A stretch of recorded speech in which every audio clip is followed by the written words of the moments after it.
CM Yogi Adityanath की cabinet बैठक में विकास, शिक्षा, महिला सशक्तिकरण और बुनियादी ढांचे से जुड़े कई बड़े फैसलों पर मुहर लगा दी गई है। अब ग्रेजुएशन पास मेधावी छात्राओं को सरकार स्कूटी देगी। प्रदेश को 330 किलोमीटर लंबा विंध्य एक्सप्रेसवे मिलेगा। 130 किलोमीटर का विंध्य पूर्वांचल लिंक एक्सप्रेसवे बनाया जाएगा और विधानमंडल का मानसून सत्र 3 अगस्त से शुरू होगा। इतना ही नहीं, इलेक्ट्रिक बसों की नई खरीद नीति, कामकाजी महिलाओं के लिए छात्रावास, सहकारी बैंक को हजारों करोड़ों की गारंटी समेत 18 अहम प्रस्तावों को मंजूरी दी गई है। नमस्कार, आप देख रहे हैं आई इंडिया और मैं हूं प्रशांत कुमार।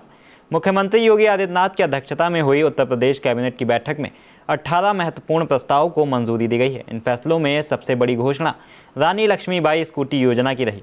इसके तहत प्रदेश की ग्रेजुएशन करने वाली मेधावी छात्राओं को सरकार स्कूटी उपलब्ध कराएगी। उच्च शिक्षा मंत्री योगेंद्र उपाध्याय के मुताबिक इस योजना का लाभ उन छात्राओं को मिलेगा जिनके परिवार की वार्षिक आय 10 लाख रुपए तक है।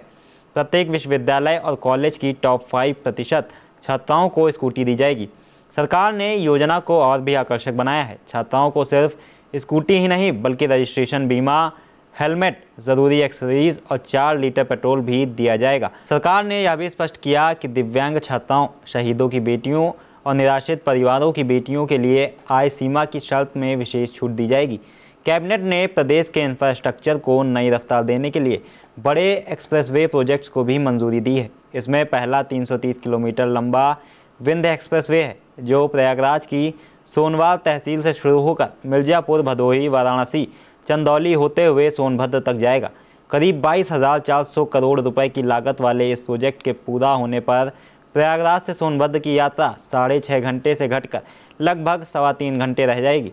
यह एक्सप्रेसवे 341 गांव से होकर गुजरेगा और उत्तर प्रदेश को बिहार, मध्य प्रदेश, छत्तीसगढ़ और झारखंड से बेहतर सड़क संपर्क प्रदान करेगा। इसके अलावा विंध्य पूर्वांचल लिंक एक्सप्रेसवे को भी मंजूरी मिली है।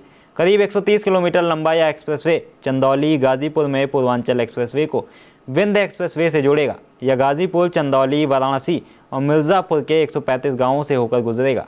इस परियोजना के पूरा होने के बाद गंगा एक्सप्रेसवे, पूर्वांचल एक्सप्रेसवे और विंध्य एक्सप्रेसवे आपस में जुड़ जाएंगे, जिससे दिल्ली से बिहार और मध्य प्रदेश की सीमा तक निर्बाध सड़क संपर्क स्थापित होगा।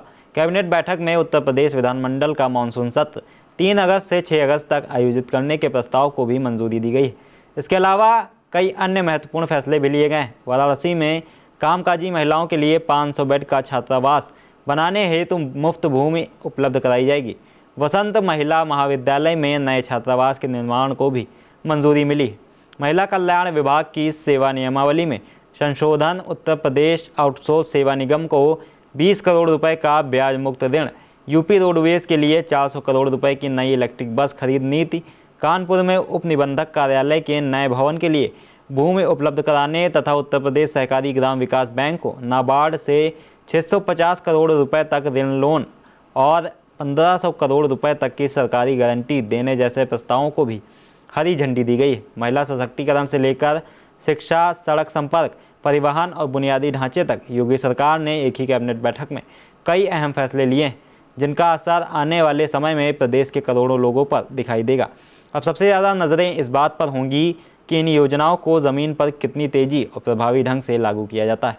खबर आपकी, नजर हमारी। देखते रहिए आई इंडिया।